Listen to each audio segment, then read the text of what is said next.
virtual duties in this House. I shall have further such meetings later today. Anna McMorran. Thank you. This pandemic has shown how interconnected and vulnerable we are to global challenges. When we're still grappling with COVID, the climate emergency, growing hunger, why is this government reported to be breaking its own manifesto commitment and cutting the aid budget, which saves lives and builds resilience? So will the Prime Minister stop this retreat from the global stage and take this opportunity to rule that out here and now? Prime Minister. Thank you, Mr. Speaker. I can tell the Honourable Lady, I think everybody in this country can be immensely proud of the massive commitments that this country has made and will continue to make to tackling poverty and deprivation around the world. But I think they can be even prouder of the commitment that we are now making, leading the world to tackle the threat of climate change. And the investment we're making, whether through ODA or other means in tackling that problem, is second to none across the world. It is the UK that is leading the world in tackling, I think, one of the gravest problems that this planet faces. Returning to Romford with Andrew Rosendale. Andrew Rosendale. Press the button, Andrew.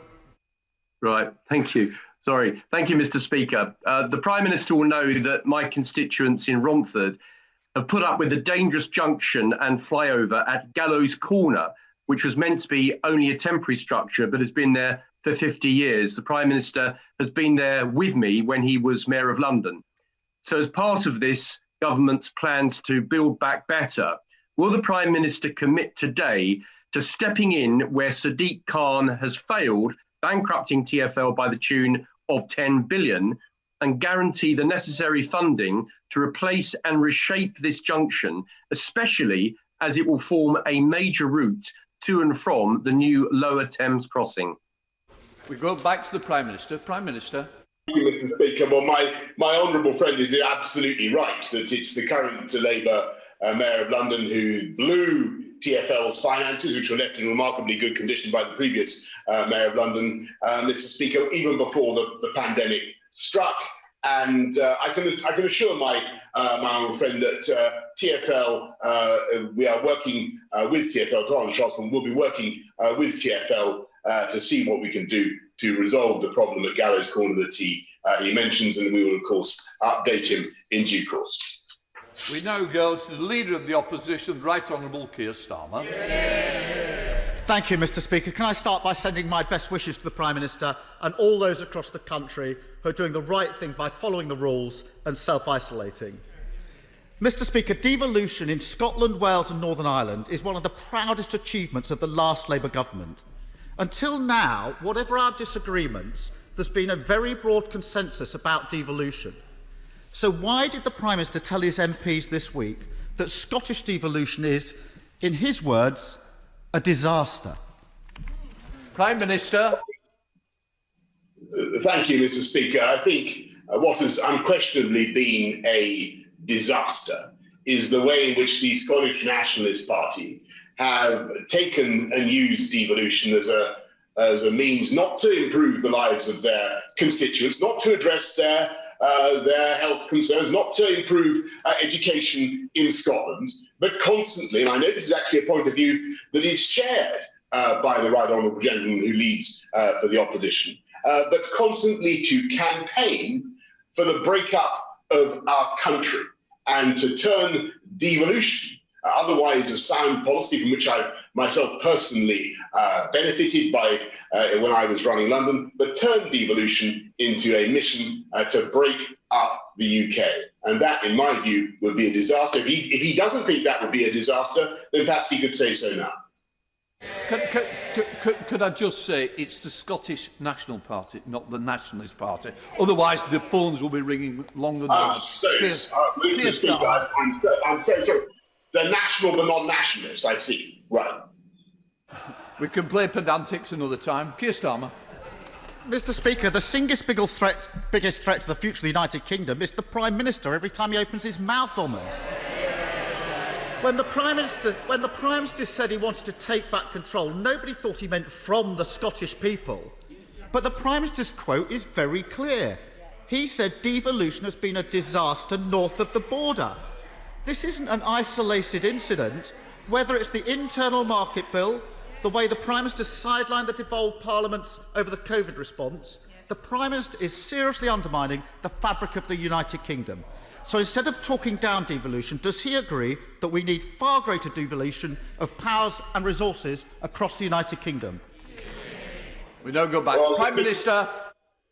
I mean, Mr. Speaker, I think it's Tony Blair himself, the former Labour leader, who has conceded that he did not foresee the rise of a separatist party in Scotland. He did not foresee the collapse of Scottish Labour, Mr. Speaker. And I think the right honourable gentleman is quite right. There can be great advantages in devolution. And I was very proud when I was running a devolved administration in London to do things in which I passionately believed, like improving public transport and fighting crime and improving housing for my constituents. And we had a great deal of success. And what disappoints me is that the Scottish National Party, Mr. Speaker, and I abide by your ruling on their correct name, the Scottish National Party, Mr. Speaker, is not engaging in that basic work. Instead, they are campaigning to break up the union, an objective that I hope the Leader of the Opposition will repudiate. Will he say so now that he opposes the break-up of the United Kingdom? It's not a ruling, it's a matter of fact. Keir Starmer. Of course I don't want the break-up of the Union, the United Kingdom, but if anything is fuelling that break-up, it's the Prime Minister. Turning now to the Prime Minister's handling of the pandemic, the Prime Minister is doing the right thing by self-isolating after being notified by Track and Trace. But does he think he would have been able to do so if, like so many other people across the country, all he had to rely on for the next 14 days was either statutory sick pay, which is £95 a week, that's £13 a day, or a one-off payment of £500, which works out at £35 a day? Prime Minister. Well, it's good finally to hear something from the right honourable gentleman in praise of NHS test and trace. I think they secured at least one of his objectives, which keep me away from answering his questions in person. What I can say to him is that I believe that the package that we have in place to protect people and support people throughout this crisis has been outstanding and exceptional. I think that the UK has put its arms, as I've said many times, around the people of this country, a £200 billion package of support, increasing the living wage by record amounts, uplifting universal credit, many loans and grants to businesses of all kinds, and support for people who are self-isolating, £500 of support in addition to all the other benefits and support that we give. I do think it's a reasonable package, Mr. Speaker. I know it's tough for people who have to self-isolate, and I'm glad that after a long time in which he simply attacked NHS test and trace, he seems now to be coming around and supporting it. Keir Starmer. Mr. Speaker, I'm not going to take lectures on supporting. The lockdown measures were passed the other week with Labour votes. 32 of his own MPs broke a three-line whip. And I hear that about 50 of them have joined a WhatsApp group to work out how they're going to oppose him next time round. He should be thanking us for our support, not criticising. And as he well knows, so far as the £500 scheme is concerned, only 1 in 8 workers qualifies for that scheme. The Prime Minister always does this, talking about the number of people he's helping, but ignoring the huge numbers falling through the gap. Members here may be able to afford to self-isolate, but that's not the case for many people across the country who send us here. It's estimated that only about 11% of people self-isolate when they're asked to do so. 11%. That isn't because they don't want to. It's because many don't feel that they can afford to. So, for example, if you're a self-employed plumber, a construction worker, a photographer, and you don't qualify for social security benefits, or you run a small business and you can't work from home, you're likely to see a significant cut to your income if you have to self-isolate. This is affecting many families across the country. Does the Prime Minister recognise that if we want to increase the number of people who isolate, we need to make it easier and affordable for people to do so? Going back to the Prime Minister. Yeah, Mr. Speaker, again, I do think that it is extraordinary that he's now coming out in favour of NHS test and trace when he's continuously attacked it. In fact, the numbers that he gives for the success rate of NHS of the self-isolation programme are, according to my information, way too low. But we continue to encourage people to do the right thing. It does break the chain of transmission of the disease. And as for the self-employed groups that he mentions, we've given £13.5 billion so far in support for self-employed people, uplifted universal credit in the way that I've described. And what we want to do is to get the virus under control, get the R down below 1, which is the purpose of these current measures, encourage people to self-isolate in the way that I am, thereby stop the disease from spreading, so that the firms, the professions, the businesses that he talks about can get back to to something as close to normality as soon as possible. In the meantime, we are giving them every possible support, Mr. Speaker. Keir Starmer. Mr. Speaker, the Prime Minister must understand there's a huge gap in the system, because if you can't afford to isolate, there's little point in being tested or traced. And whilst the Prime Minister and Chancellor won't pay people enough to isolate properly, we learnt this week that they can find £21 million of taxpayers' money to pay a go-between to deliver lucrative contracts to the Department of Health. £21 million. I remind the Prime Minister that a few weeks ago he couldn't find that amount of money for free school meals for kids over half-term. Does the Prime Minister think that £21 million to a middleman was an acceptable use of taxpayers' money? Prime Minister. Mr. Speaker, when this crisis began, we were being urged by the Right Honourable Gentleman to remove the blockages in our procurement process in order to get PPE. And we were facing, as he will remember, a very difficult situation where across the world there were not adequate supplies of PPE. Nobody had enough PPE. We shifted heaven and earth to get 32 billion items of PPE into this country. I'm very proud of what has been achieved. 70% of PPE is now made in this country, or capable of being made in this country, when it was only 1% at the beginning of the pandemic. And it's entirely typical, I may say, of Captain Hindsight, that he now attacks our efforts to procure PPE, says we went too fast. When he now says that says then that we were not going fast enough, and now says that we went too fast. He should make his mind up. Keir Starmer. He talks about hindsight. I say catch up. I called for a circuit breaker. The Prime Minister stood there and said it'd be a disaster. He wasn't going to do it. Then he caught up and did exactly that just a few weeks later. We've now got a longer, harder lockdown as a result of his delay, so I won't take that from him. Last week, the Prime Minister couldn't explain how his government ended up paying £150 million on contracts that didn't deliver a single piece of usable PPE. This week, he's effectively defending the paying of £21 million on a contract with no oversight. This morning, the Independent National Audit Office concluded that the government's approach was, in their words, diminished public transparency.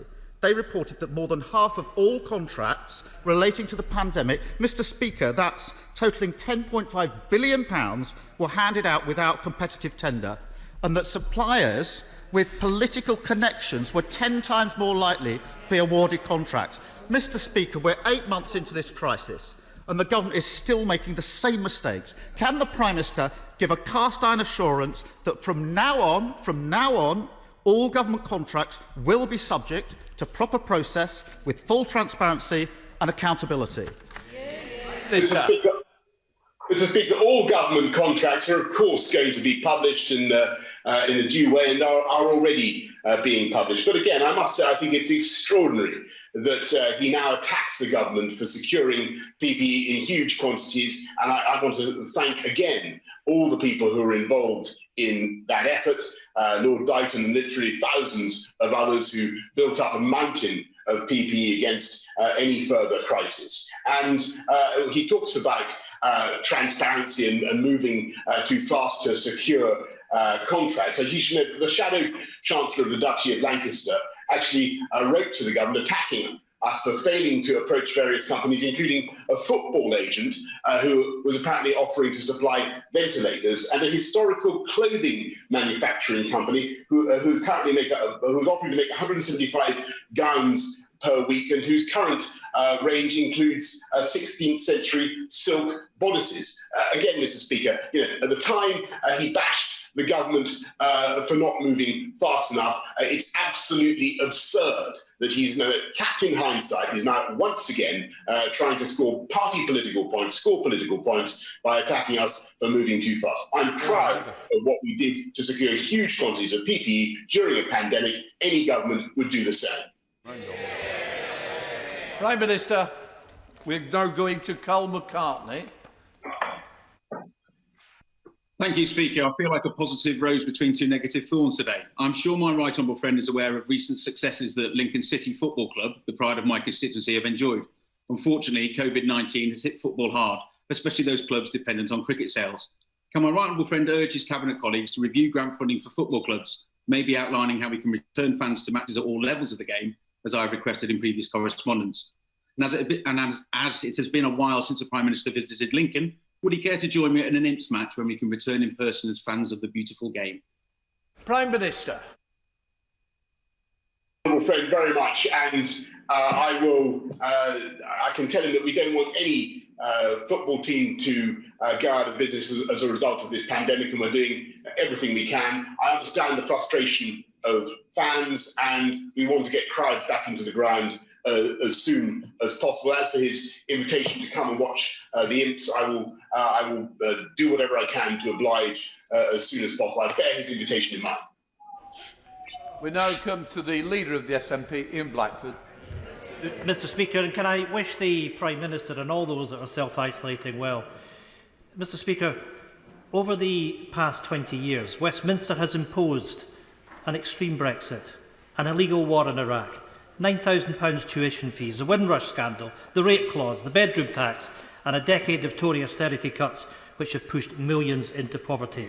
At the same time, the Scottish Parliament has delivered free prescriptions, free tuition fees, free personal care, free bus travel, the baby box, the Scottish Child Payment, world-leading climate action, all of which make Scotland a fairer and more equal place to live.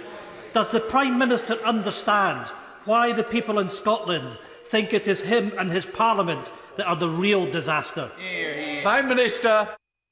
Well, Mr. Speaker, I respectfully refer the right honourable gentleman to the answer I gave to the Leader of the Opposition. I may say that I do think that his policies of wanting to break up the Union are a disaster, and I wish he and his party would focus on the real priorities of the people of Scotland, on education, on health, on tackling crime and housing and the issues that matter to all our people. That's what a devolved government should do. I was very proud to run a devolved administration, and that's what we focused on. We didn't endlessly go on about constitutional change and the breakup of the UK.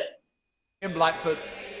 My goodness, I'm not sure if the Prime Minister was listening, because I just charted some of the achievements of the Scottish Government delivering on behalf of the people of Scotland. Mr. Speaker, no apology and no regrets from this Prime Minister. His attack on devolution wasn't just a slip of a tongue, it was a slip of the Tory mask. The chasm between Westminster and the Scottish people has never been bigger. We know that these were not just flippant remarks when Scotland faces the biggest threat to devolution with the Tory power grab bill. The fact is, Scotland has been completely ignored by Westminster. We now face an extreme Brexit, a power grab, and another round of Tory cuts, all being imposed against our will by a Tory government that we didn't vote for. Exactly. Isn't it the case, Mr. Speaker, that the real disaster facing the people of Scotland is another 20 years of Westminster government? Isn't it clearer than ever that the only way, Mr. Speaker, to protect Scotland's interests, our Parliament and our place in Europe, is for Scotland to become an independent country? Prime Minister. Mr. Speaker, no, I could not disagree with the Honourable Gentleman more. He is totally wrong. What the UK does as a whole is far, far bigger, better, and more important than what we can do as individual nations and regions. And I think that actually, when you look at the way the UK has pulled together during this pandemic, the way the armed services have worked to get testing throughout the whole of the UK, the way that the furlough scheme has been deployed across the UK, the billions and billions that have been found to help people across the whole of the UK, businesses in Scotland, in Wales, in Northern Ireland, in England. I think that the UK has shown its value and will continue to show its value, Mr. Speaker. And when he talks about wanting to take Scotland back into the European Union, which I think seemed to be what he was saying just now, what he should understand, what the people of Scotland should understand, is that is a massive surrender of power by the people of Scotland straight back to Brussels, just as this country, just as the people of Scotland have taken it back again. And power not just over many aspects of their lives and their regulations, but of course power to control Scottish fisheries as well. And all that will be lost under his programme, and I may say I do not believe it will commend itself to the Scottish people. It was a programme that was decisively rejected in 2014. I believe that it is something that they would almost certainly reject again, Mr. Speaker. But as he said before, or as certainly as his party said Messenger before, Sir Graham Brady! Thank you, Mr. Speaker. Tens of thousands of jobs have already been lost in aviation, and hundreds of thousands more hang in the balance. Will my right honourable friend throw the industry a lifeline by making sure that the government task force reports in time for a testing regime to replace the current quarantine arrangements as we come out of this lockdown on the 3rd of December? Prime Minister. Well, Mr. Speaker, we're certainly working very fast to see if we can replace the current quarantine arrangements for every category of self-isolation. Whether it will come fast enough for me, I don't know, but I'll keep my right honourable friend informed of developments. We certainly want to help the airline industry. Sir Geoffrey Donaldson. Thank you, Mr. Speaker. The people of Northern Ireland today will see again the benefits of the Union, with £165 million invested in rural broadband across Northern Ireland, the result of our agreement with the government during the last Parliament. Mr. Speaker, following on from the current population testing initiative in Liverpool, would the Prime Minister agree that Northern Ireland's 1.8 million population, spread across 11 local government districts, would prove ideal for the next phase of the government's ongoing programme of work on large-scale COVID testing? Minister. Well, I thank him for his excellent proposal, and he's right that mass testing of that kind is a very powerful weapon in the fight against COVID, and we'll certainly be talking to the Northern Ireland Executive about how to proceed. Gareth Bacon. Mr. Speaker, I've been contacted by many constituents who are owners of leasehold flats in buildings under 18 metres in height, which are covered in cladding, and the freeholder has not replaced that cladding or produced an EWS1 form. Some of these residents are desperate to move but can't because their flats are effectively valueless without the form. Can the Prime Minister update the House on what progress is being made by the Royal Institution of Chartered Surveyors and the National Fire Chiefs Council to develop the urgently needed risk prioritisation matrix so that my constituents can move on with their lives? Yeah. Prime Minister. Well, Mr. Speaker, I have deep sympathies with people who face this problem, and it is not right or fair, because if your building is under 18 metres, you don't need one of these EWS1 forms, and you would hope the lenders would understand that. But we're working as fast as we can to make sure that all the buildings in question are identified, and that we remove cladding wherever it's necessary, and give assurance and security wherever that is necessary too. Thank Thank you, Mr Speaker. Government plans to scrap the Union Learning Fund means that thousands of workers, around 200,000 a year, many of them low paid, will miss out on training opportunities. With unemployment levels rising, will the Prime Minister today act on his commitment to offer a lifetime skills guarantee to help people train and retrain at any stage in their lives, and reverse this decision to ensure working people can access education, training and skills for the future? Prime Minister.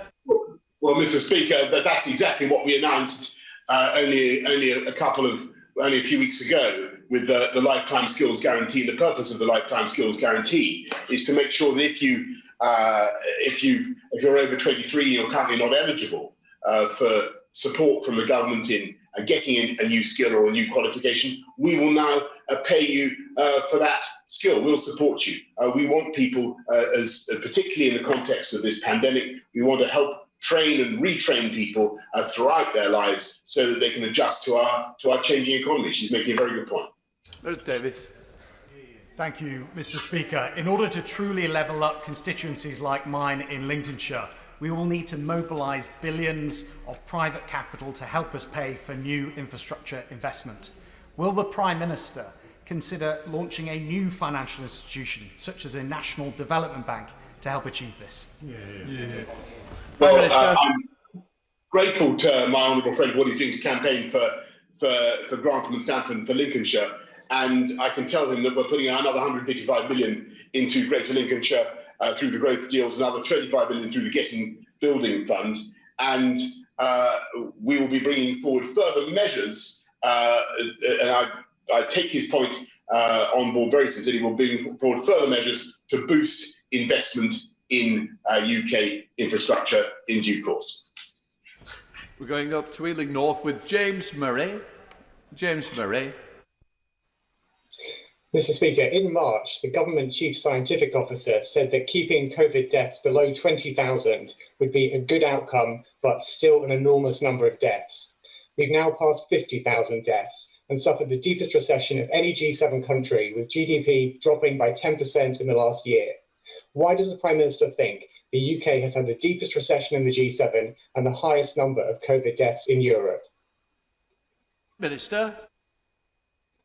A global pandemic, and one in which the UK has, as he rightly says, been badly affected, and we mourn every life that has been lost. And of course, we're supporting businesses with all the and individuals with all the firepower of the UK economy. But I've got absolutely no doubt that we will get through this strongly by next spring, as the scientific advisors and the nodal officers have said.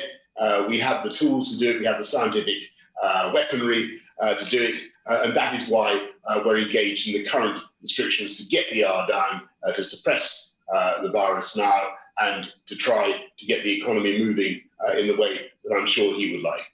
Mark Porsey. Thank you, Mr. Speaker. Most of our fabulous independent retailers in Rugby are currently closed due to COVID restrictions, and while they appreciate the very welcome financial support provided by the government, they're concerned that supermarkets and multiple retailers continue to sell the same products as them, homeware and clothing. This has enabled them to generate substantial profits, whilst at the same time they've had a holiday on the payment of business rates. I wonder whether the Prime Minister would agree with me that there should be fairness between retailers, and with the government spending £200 billion to support businesses and people in these very tough times, it would be a welcome gesture from multiples who continue to trade to volunteer to pay their business rate. Well, I understand the point that he makes, and the feeling of unfairness that he describes, and what we're trying to do, with the business rate holiday and all the other measures that we've announced, is to help all retailers. And the best thing we can do is to get through this tough period as well as we possibly can, and allow all retailers to reopen and to give them our support with our customers. That's what we're aiming for. We're now going up to Scotland with an audio-only Margaret Farray. Thank you, Mr. Speaker. My constituent applied for the EU settlement scheme in September 2019 for her and her son. 15 months on, and she's still waiting for a decision on her application. With the end of the transition period just a few short weeks away, will the Prime Minister give a cast-iron guarantee that my constituent's application and all other outstanding applications to the scheme will be concluded before the 31st of December 2020? Prime Minister. Lady, Mr. Speaker, and I understand that the case is now under urgent review and that a decision will be made shortly. Damien Collins. It's fantastic that we will very soon have the COVID vaccine, but extremely concerning that in a recent survey, 1 in 5 people say they won't take it. Does the Prime Minister agree with me that social media companies should be doing more to remove anti-vaccine disinformation and conspiracy theories? And will he consider including requirements to do that within the scope of the government's forthcoming online harms bill? Prime Minister. Yes. Well, I'm very pleased that Facebook, Twitter and Google have committed that no company should profit from or promote vaccine disinformation, and to respond to that kind of content very quickly. And we are going to be publishing our response shortly to the online harms white paper consultation, and we'll be setting out our plans for legislation. John Morrow. Thank you, Mr. Speaker. Child poverty is evil. I know, I grew up with it. The North East Child Poverty Commission reports that our region suffered the country's biggest increase in child poverty between 2015 and 2019, when half of children in Newcastle Central were growing up poor, and that's before COVID. And yet 15,000 of the poorest households in my constituency stand to lose £1,000 a year because of planned cuts to universal credit in April. So instead of damaging last-minute U-turns, will the Prime Minister now commit to maintaining universal credit at least the current rate? Prime Minister. Mr. Speaker, she's right in what she says about the impact of child poverty, and that's why this government has worked so hard to combat child poverty, and that's why we did indeed uprate universal credit, as was right for the exceptional circumstances that were in, over £1,000 per household, and we will continue to support people throughout this country. But the most important thing we can do is to ensure that we get people into work and to support families to get the jobs that they need. And it's the record of this country in creating jobs and new jobs in particular that has meant actually that 400,000 children have been lifted out of poverty in the last 10 years. And that is something, that is progress. It's not enough, but it's progress. Sir Christopher Cho. Mr. Speaker, more than 1 million fellow citizens have recovered after testing positive for COVID-19. On the 2nd of November, the British Medical Journal reported that all those people will have protection from their T cells, which will ensure that they cannot be reinfected for at least 6 months. In the light of that, will my right honourable friend follow the example of Sweden and exempt from all the COVID regulations those people who have tested positive within the last 6 months, and thereby show that he is following the science and also common sense? Prime Minister.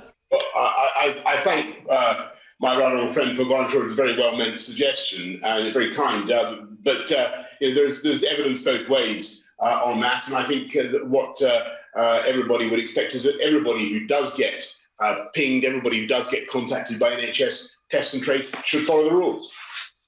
Head to Bedford with Mohammed Yassin. Thank you very much, Mr. Speaker. 6 out of 10 people who have died by COVID-19 are disabled. Yet during this pandemic, disabled people have seen their care cut back, struggle to isolate without sufficient support, and been excluded from the government's shambolic communications. As we start Disability History Month, will the Prime Minister tell the House why disabled people have been so let down by his government? Minister.